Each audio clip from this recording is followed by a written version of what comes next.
Hello students, நம்ம இன்னைக்கு இந்த வீடியோவில் என்ன பார்க்க போகிறோம்னா 2026-27 கிளாஸ் 9th உள்ள புது என்சிஆர்டி புக் இப்போ ஒன்று ரிலீஸ் பண்ணியிருக்காங்க.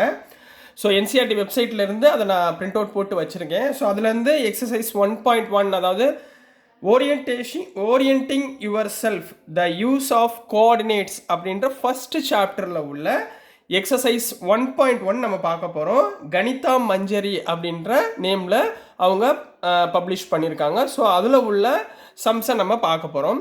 இது மொத்தமே உங்களுக்கு கிராஃப் ஓரியன்டேஷனாக இருக்கிறதுனால கொஞ்சம் கொஸ்டின்ஸ் வந்து கிராஃபிக்கலாக கொடுத்துருக்கிறதுனால உங்களுக்கு நான் அந்த புக்கு பிரிண்ட் அவுட் காமிக்கிறேன். ஸோ ஃபஸ்ட்டு இங்கே என்ன இருக்குன்னா எக்ஸசைஸ் செட் 1.1 அப்படின்னு இருக்குமா. இதில் ஃபஸ்ட்டு கொஸ்டின் என்ன கொடுத்துருக்காங்கன்னா ஃபிகர் 1.3ன்னு இங்கே ஒரு ஃபிகர் கொடுத்துருக்காங்க. Figure 1.3 shows Ryan's room with points O, A, B, C marking its corners. அதாவது O, A, B, Cன்னு ஒரு 4 கார்னரை மார்க் பண்ணியிருக்காங்க. X and the X and Y axis are marked in the figure. Point O is the origin அப்படின்னு சொல்லி கொடுத்துட்டு இங்கே ஒரு rough diagram ஒன்று கொடுத்துருக்காங்கம்மா. சரிங்களா, இதுதான் ஃபிகர் நம்பர் 1.3 அப்படின்னு கொடுத்து இந்த டயக்ராம் கொடுத்துருக்காங்க. இந்த டயக்ராமில் இது ஓன்றது ஆர்ஜின் கண்ணா. ஆர்ஜினோட பாயிண்ட் வந்து கோஆர்டினேட்ஸ் சொல்லுவாங்க. அதாவது கோஆர்டினேட்ஸ் எப்பயுமே எக்ஸ் ஆக்சிஸ் ஒய் ஆக்சிஸில் இருக்கும். கோஆர்டினேட்ஸ் எப்பயுமே எக்ஸ் கமா ஒய் இந்த ஃபார்மேட்டில் இருக்கும். அதாவது ஃபஸ்ட்டு பாயிண்ட் உங்களுக்கு எக்ஸு, செகண்ட் பாயிண்ட் உள்ளது ஒய். இதில் ஆர்ஜின் அப்படின்னு சொல்லி சொன்னோம்னா 0,0 அப்படின்னு எடுத்துக்கணும். சரிங்களா, அதே மாதிரி OABCன்னு 4 பாயிண்ட் கொடுத்துருக்காங்க. இப்போ இந்த 4 பாயிண்ட்ல யூஸ் பண்ணி அவங்க சில கொஸ்டின்ஸ் ஃப்ரேம் பண்ணி கேட்டிருக்காங்கம்மா. இந்த கொஸ்டின்ஸுடைய ஆன்சர்ஸை நம்ம கண்டுபிடிக்கிறோம். இதுதான் எக்ஸசைஸ் 1.1. சரிங்களா, ஸோ அதை எப்படி எழுதணும் அப்படின்றதையும் நான் உங்களுக்கு சொல்லி கொடுத்துட்றேன். ஸோ கவனமாக பாருங்கள். இது எல்லாமே ஆக்சிஸ், அதாவது கிராஃப் நம்ம பண்ணுவோம்ல, அதை பொறுத்து தான் வரும். சரிங்களா, ஃபர்ஸ்ட் கொஸ்டின் என்ன கேட்டிருக்காங்கன்னா இஃப் D1 R1, இதில் D1 எங்கே இருக்குது பாருங்கள், இந்த இடத்துல இருக்குது D1. சரிங்களா, இந்த இடத்துல D1 இருக்குது. அண்டு R1ன்றது எங்கே இருக்குது, இங்கே இருக்குமா, இதுதான் R1. சரிங்களா, R1ன்ற ஒரு பாயிண்ட் கொடுத்துருக்காங்க. D1 R1 represents the door of Ryan's room. இந்த இந்த இந்த அகலம் இருக்குது பார்த்தீங்களா, இந்த வித்து, இதுதான் represents the Ryan's room. How far is the door from the left wall. Left வால்னா எங்கே இருக்குது, இதுதான் லெஃப்ட் வால். லெஃப்ட் சைடு வருது பார்த்தீங்களா, இதுதான் லெஃப்ட் வால். இங்கேருந்து இங்கே எவ்வளோ தூரம் இருக்குது அப்படின்றத கேட்டிருக்காங்க. இது ஃபர்ஸ்ட் கொஸ்டின். அதாவது left wall the y axis, இது வந்து ஒய் ஆக்சிஸ், இது வந்து எக்ஸ் ஆக்சிஸ். ரைட்டுங்களா, of the room. How far is the door from the x axis. X ஆக்சிஸில் இருந்தும் இந்த டோர் வந்து எவ்வளோ தூரத்தில் இருக்குது அப்படின்றத அவங்க கேட்டிருக்காங்க. ஸோ நம்ம எக்ஸ் ஆக்சிஸை பொறுத்து நம்ம ஆன்சர் எழுதணும், ஒய் ஆக்சிஸை பொறுத்து ஆன்சர் எழுதணும். இதுதாம்மா எக்ஸ் ஆக்சிஸ், இது ஒய் ஆக்சிஸ். ஸோ இதனுடைய ஆன்சர் எப்படி எழுதலாம்னு சொல்லி சொல்கிறேன்.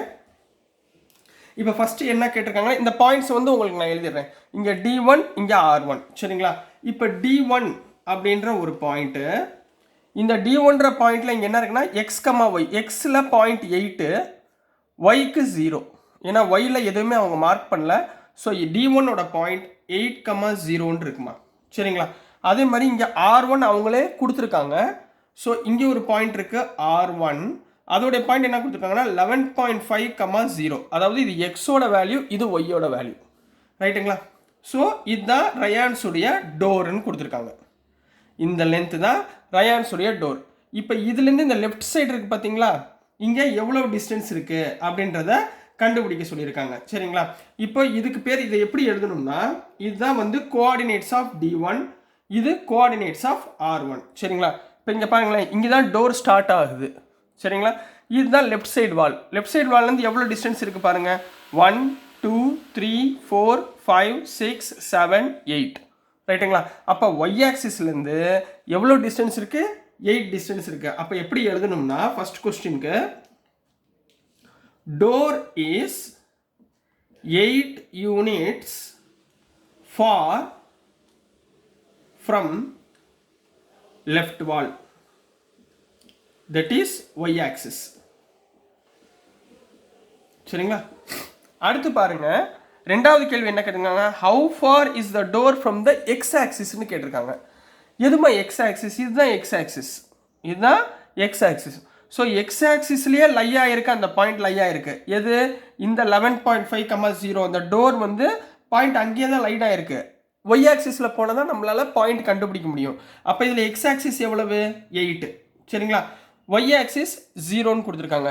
இந்த டோர் எதில் இருக்குது? எக்ஸ் ஆக்சிஸ்லேயே இருக்கிறதுனால எனக்கு இதனுடைய டிஸ்டன்ஸ் கண்டுபிடிக்க வேண்டிய அவசியம் இல்லை, ஏன்னா 0 யூனிட். அதை எப்படி எழுதணும்னா, டோர் வந்து எங்கே இருக்குது? Door is on X axis. புரியுதுங்களா? இந்த டோர் ஓட கதவு எங்கே இருக்குமா? எக்ஸ் ஆக்சிஸ்லேயே இருக்குது. இது எக்ஸ் ஆக்சிஸ், இது ஒய் ஆக்சிஸ். சரிங்களா? எக்ஸ் ஆக்சிஸ்லேயே இருக்கு. ஸோ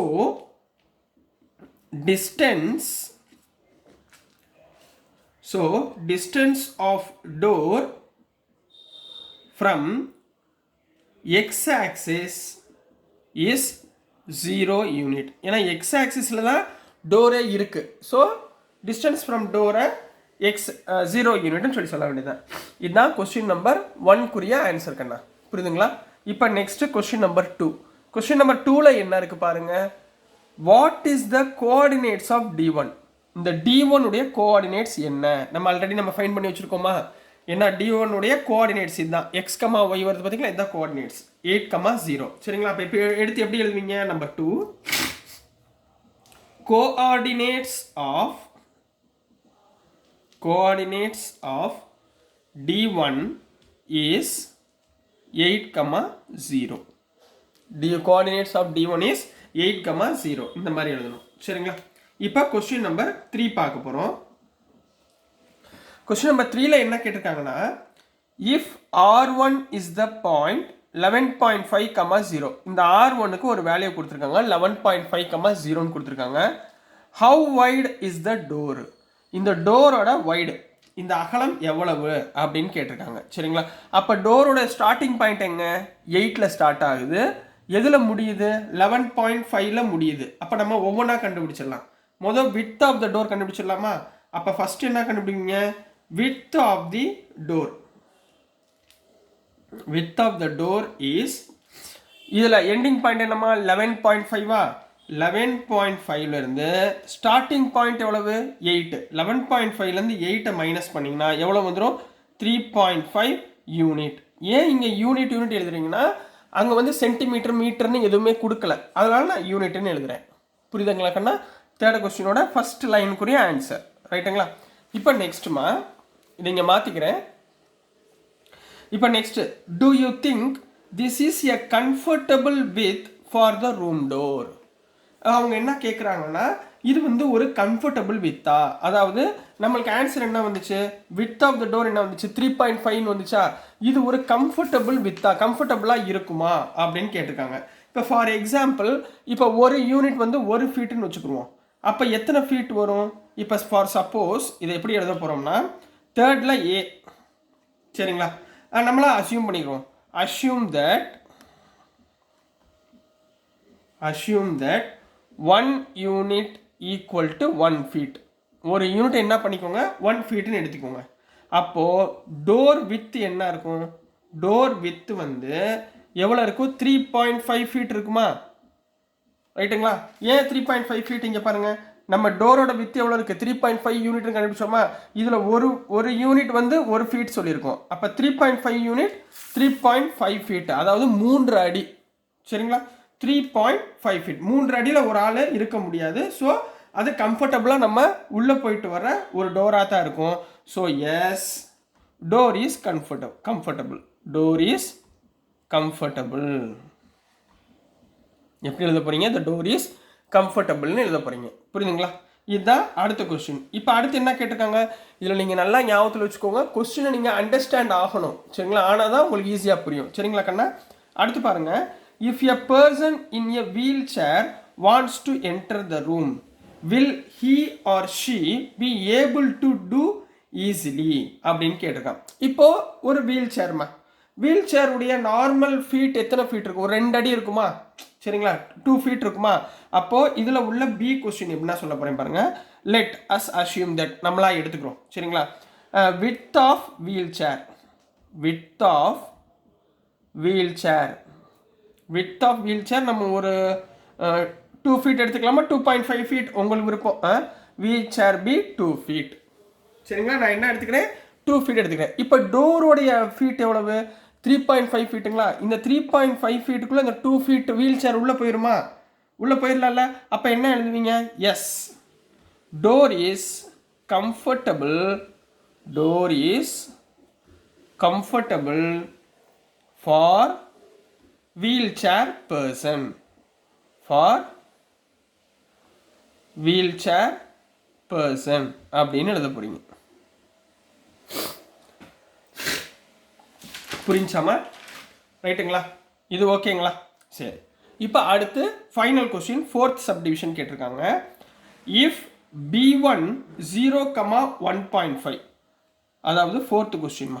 சரிங்களா, ஃபோர்த்து கொஸ்டினில் B1 இங்கே இருக்குது, இந்த இடத்துல இருக்குது பாருங்கள், இதுதான் B1. சரிங்களா, அண்ட் B2ன்றது இங்கே இருக்குது. இதோட பாயிண்ட் தான் என்ன கொடுத்துருக்காங்க, B1ன்றது y ஆக்சிஸில் இருக்குது. அப்போ 0,1.5 இங்கே கொடுத்துருக்காங்க. அடுத்து B2ன்றது 0,4 இது B2. சரிங்களா, இது B1 B2ன்னு இங்கே கொடுத்துருக்காங்க.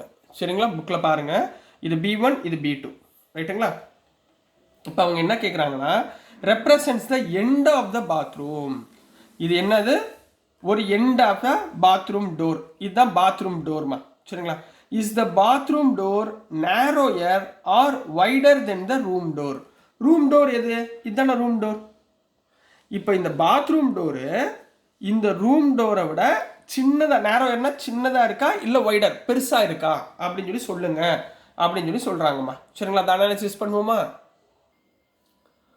ஸோ இந்த ஃபோர்த்து கொஸ்டின்மா, ஃபஸ்ட்டு நீங்கள் என்ன பண்ணணும்னா, இங்கே என்ன கொடுத்துருக்காங்க, B1 எவ்வளோம்மா கொடுத்துருக்காங்க 0,1.5.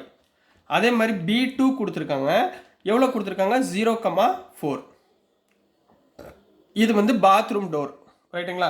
இந்த டோர் ரூம் டோரை விட பெருசாக இருக்கா இல்லையான்னு சொல்லி சொல்லணும். சரிங்களா, நம்ம ஆல்ரெடி ரூம் டோர் கண்டுபிடிச்சி வச்சுருக்கோமா, ரூம் டோரோட வித்து எவ்வளோ கண்டுபிடிச்சோம் 3.5 கண்டுபிடிச்சி வச்சுருக்கோமா. இப்போ இதனுடைய வித்தை ஃபைண்ட் பண்ண போகிறோம், ரைட்டுங்களா. எப்படின்னு பாருங்கள், width of bathroom door. Bathroom door எங்கம்மா இருக்குது, ஒய் ஆக்சிஸில் இருக்குங்களா. அப்போ ஒய்யுடைய பாயிண்ட் தான் பார்க்கணும். இது எக்ஸுடைய பாயிண்ட், இது ஒய்யுடைய பாயிண்ட்.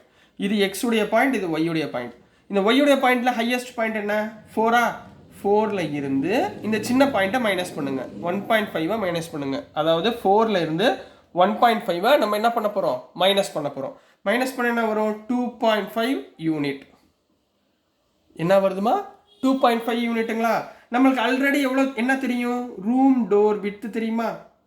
ரூம் டோரோட வித்து எவ்வளோ நம்ம வச்சுருந்தோம், which is equal to 3.5 unit கண்டுபிடிச்சி வச்சுருந்தோமா தேர்டில். அப்போது எது பெருசாக இருக்குது, ரூம் டோர் வித் பெருசாக இருக்கா. அப்போது width of bathroom door is சின்னதாக இருக்குது. சரிங்களா, அப்போ therefore bathroom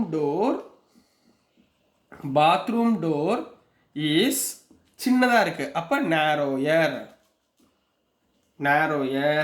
than the room door. எவ்வளோ டிஃப்ரென்ஸ் வருது, 3.5 2.5 ஒரு யூனிட் வருதா. அதுவும் கேட்டாங்கன்னா எழுதிடுங்க by 1 யூனிட் அப்படின்னு போட்டு கம்ப்ளீட் பண்ணுங்க. So this is the answer for exercise 1.1ல் 4 சப்டிவிஷன் கேட்டிருந்தாங்கம்மா, அதனுடைய ஆன்சர் கண்ணா. ஸோ டியர் ஸ்டூடெண்ட்ஸ், நம்ம இன்னையிலேருந்து உங்களுக்கு class 9th new NCERT book syllabus நம்ம வரிசையாக போட்டு வரேன். டைம் கிடைக்கிறப்பெல்லாம் உங்களுக்கு வீடியோஸ் நான் அப்லோட் பண்ணிக்கிட்டே இருக்கேன். நீங்கள் கொஞ்சம் பார்த்துட்டு நல்லபடியாக படிங்க. ரொம்ப கான்செப்ட் இன்டெப்த்தாக இருக்குது. ஸோ ஒவ்வொரு வீடியோவும் மறந்துடாமல் என்னென்ன கான்செப்ட் சொல்லியிருக்காங்களோ அதை ஃபுல்லாக நல்லா அனலைசிஸ் பண்ணி படிங்க. ஸோ டியர் ஸ்டூடெண்ட்ஸ், நான் அனுப்புகிற வீடியோஸ் உங்களுக்கு புரிஞ்சிருக்குன்னு நம்புகிறேன். பிடிச்சிருந்துச்சுன்னா மறந்துடாமல் லைக் பண்ணுங்கள், ஷேர் பண்ணுங்கள், மறக்காமல் சப்ஸ்கிரைப் பண்ணி சப்போர்ட் பண்ணுங்கள் ஸ்டூடெண்ட்ஸ். தேங்க்யூ.